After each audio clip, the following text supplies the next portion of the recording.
আসসালামু আলাইকুম ওয়া রাহমাতুল্লাহি ওয়া বারাকাতুহু। ইদানিং বা কিছুদিন আগে আমরা দেখতে পেলাম যে ঢাকার বিভিন্ন জায়গাতে বিড়ালের চোখ উপড়ে ফেলা হচ্ছে, বিড়ালকে বিভিন্নভাবে কষ্ট দেওয়া হচ্ছে।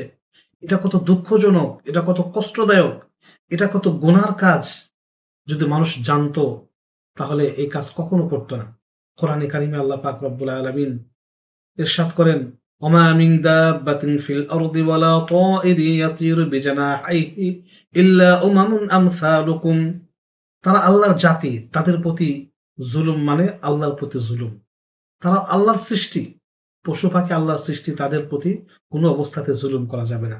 মহানবী সাল্লাল্লাহু আলাইহি ওয়াসাল্লাম বলেন যে এক নারীকে জাহান্নামে শাস্তি প্রদান করা হয়েছে বা হয়েছিল। সে নারী একটা বিড়ালকে বিঁধে রাখে, ক্ষুধার্ত বিড়ালকে বিঁধে রাখে। সে নিজেও খাবার দেয় না বা বিড়ালকে অন্য জায়গায় খাবার খোঁজার ব্যাপারেও কোনো সহযোগিতা করে নাই। তাকে বেঁধে রেখেছিল, বিড়ালটি মারা যায়। আল্লাহ পাক তার প্রতি এত রাগান্বিত হন যে তাকে জাহান্নামে নিক্ষেপ করে দেন। পক্ষান্তরে একজন ব্যভিচারিণী নারী, সে যাচ্ছিল কূপের পাশে, একটা তৃষ্ণার্ত কুকুরকে দেখে তার মায়া হলো, যে তৃষ্ণায় তার জিহ্বা বের হয়ে গিয়েছে, তার মায়া হলো। তিনি ওড়নার সাথে মোজাটা বেঁধে কূপের মধ্যে সেটা নিক্ষেপ করে ফেলে একটু পানি তুলে এনে কুকুরের মুখের মধ্যে প্রবেশ করাইয়া দেয়।